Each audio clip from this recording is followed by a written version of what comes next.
I'm at the old rectory at Epworth for today's masterclass. Built in 1709, this was the childhood home of John Wesley, who founded Methodism, and his brother Charles, who wrote some of our most loved hymns. My name's Guy Lewis, and today I'll be presenting session 1 of 2 on business legal entity and its importance. What are the differences between the various business legal entities? I'll go through that today in terms of sole traders, joint businesses or partnerships, limited companies, and community interest companies, or KICs as they may be known. So what I want to look at is the comparison. So what's the difference between these business setups? What do they mean? What are the advantages of that setup and what are the disadvantages? And then are there any other financial benefits or other interesting features of the business setup? So looking at single trader, this is in effect someone who is self-employed. They're solely responsible for the business and is usually a sort of micro business or a startup, but actually could be a more mature business. So what's the advantages? Well, they're easy to set up and close down. They're very, very uncomplicated. You don't need any independent auditing. You don't have to register with Companies House. There's no dividends. And you can be eligible to some of the sort of government support schemes. Certainly, recently there was the furlough type scheme, which was available to sole traders. And they are the simplest business to run. So what are the disadvantages being a sole trader? Well, you take the full risk for all debts of the company.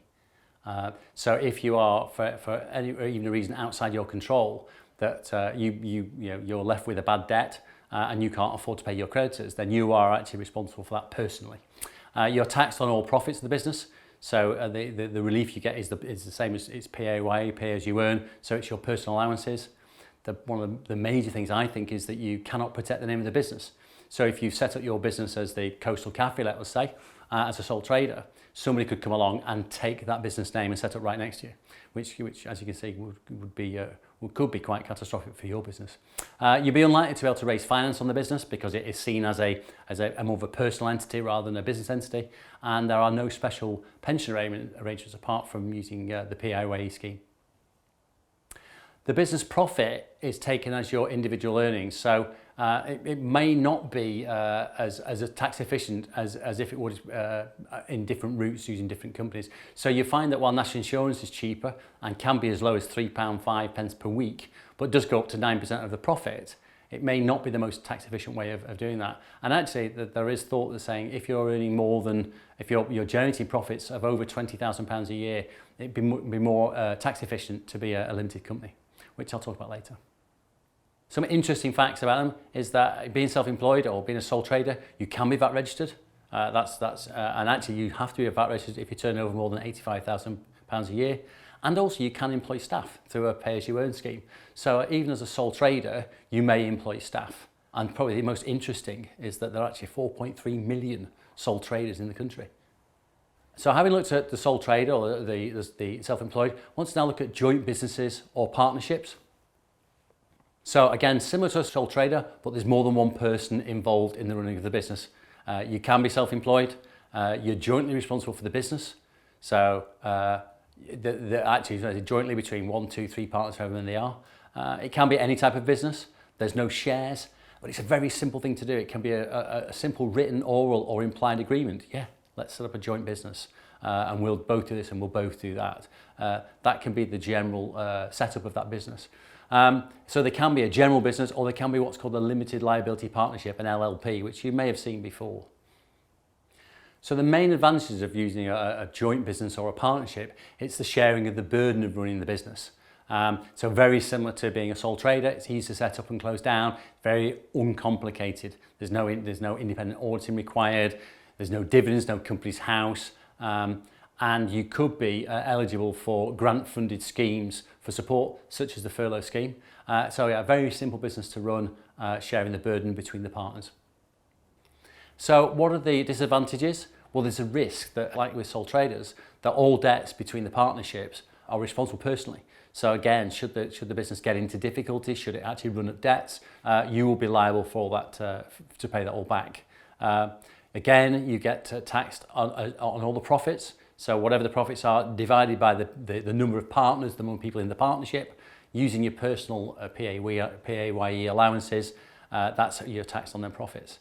Again, the biggest thing, you cannot protect the name of the business. So somebody could open up right next to you and take your name, which is probably the biggest risk to the business. You'll be unlikely to be able to raise finance on the business because it's treated like a personal business.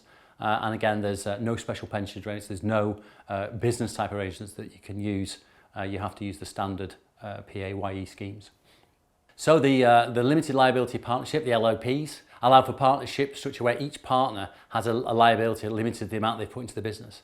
So they state at the start of that business what they're going to actually be liable for. And also that means you can spread the risks, you can leverage different skills and expertise, and establish a division of labour. So you may be that someone's really good at sales and someone's good at actually the actual sort of running of the business, the actual running the bar or running a cafe or running a hotel. But actually it could be as an LLP where someone else is there and they bring in their marketing skills or something like that form. The limited liability means that if the partnership fails, then the creditors cannot go after your personal assets or the partner's personal assets or income. And you quite often find these LLPs, although they can be across many sectors, you quite often find them in law firms, accounting firms and wealth managers. Again, the advantages, there are no shares. It's a simple written or implied agreement. So as long as the partners agree and as long as they don't fall out, that actually what you set up is what carries on until the point when you want to dissolve it. The partnership consists of 2 or more people doing business together, and they invest back in the business, and it's their shares of the profits and losses. You can be employees, you can be partners sharing profits, similar very much to a sole trader being self-employed. LLP partners, though, may not be liable for actions taken by the company or by other partners. So it very much protects the individuals in that partnership. So we've looked at sole trader, single trader, we've looked at joint business or partnerships. Just now want to look at limited companies. A limited company, what does it mean? It means it's a distinct entity separate from its owners, i.e. it's now a business in its own standing and actually has nothing to do with your personal standing. You have a limited liability for the debts of the company, of the business. So should the business get in trouble, your liability for paying them debts back is limited to a certain amount. You are the director and a shareholder of the company, and you may be the only person in that company, so you may be the sole director and sole shareholder. It can be easy to get funding, to get loans, etc. as a limited company, again, because you're seen as a much less of a risk in terms of funding, but it's really good for succession or exit planning that you can leave this business or sell this business when you want to exit from it. So the advantages, as I said, the limited liability for debts. It can't be stressed that the limited liability is one of the major attractions. That actually, if you're growing a business, you're investing in it, and for someone unknown reason or reason outside your control, you get a bad debt, which means that you have to close the company. They can't come after your house, your personal assets. So a really sort of good advantage of separating you as a person from the business. It's a registered name with Companies House. It's protected. The name is protected by law. So if you open up, the Coastal Cafe, and you register at Companies House, then actually no one else next to you can open the Coastal Cafe. It can be personally tax efficient because you deal in shares and dividends. It looks very professional as a business. I mean, I set my business up as a limited company from day one because it looks more professional. And it's also can be very good in terms of director pensions. There's quite a lot of incentive to move money from a limited company into pension funds. So the main disadvantage is it can be more costly to run. It requires things like a business bank account. It needs annual auditing and reporting, so you'll need to have an accountant to audit your yearly figures. You have to file with Companies House on a yearly basis. It's harder to set up because again you have to register the name, you have to set out some formation documents, so it's much harder than setting up as a sole trader. So it is as a limited company. It's easy to raise finance. You can raise finance on the company itself. It can be personally tax efficient because you've got a mix of being able to use the PAYE scheme, you'll be able to use shares, you'll be able to use director pensions, so you can be paid with both salary and dividends, and you can get national insurance breaks for that and lower tax on dividends. The business profit itself is taxed at currently 19%, which is generally a little bit lower than the personal taxation rates.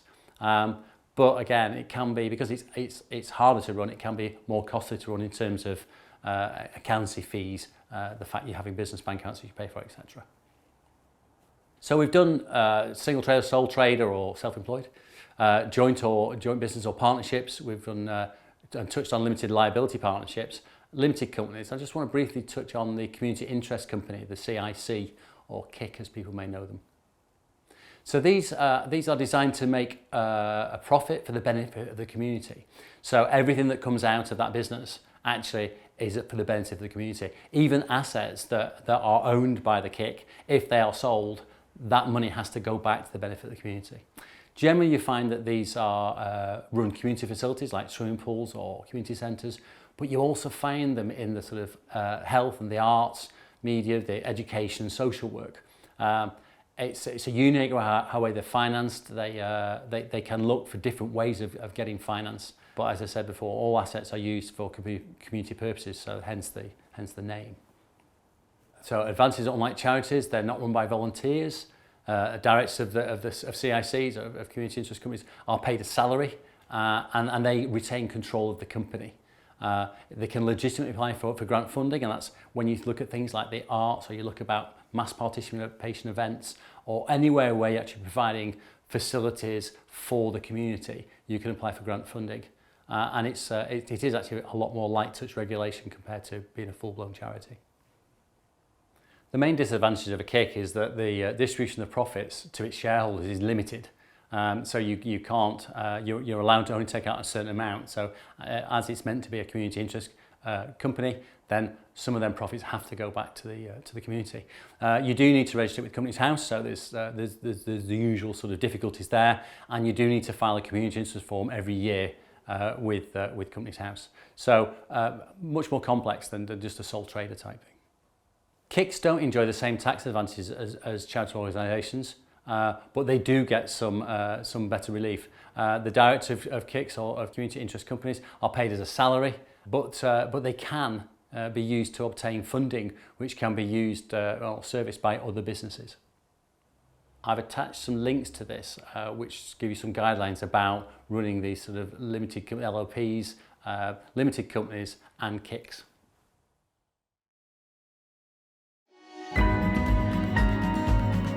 So that's the end of session 1 of 2 on business legal entity and its importance. I hope you found the session interesting and useful. Please follow the link for the second session.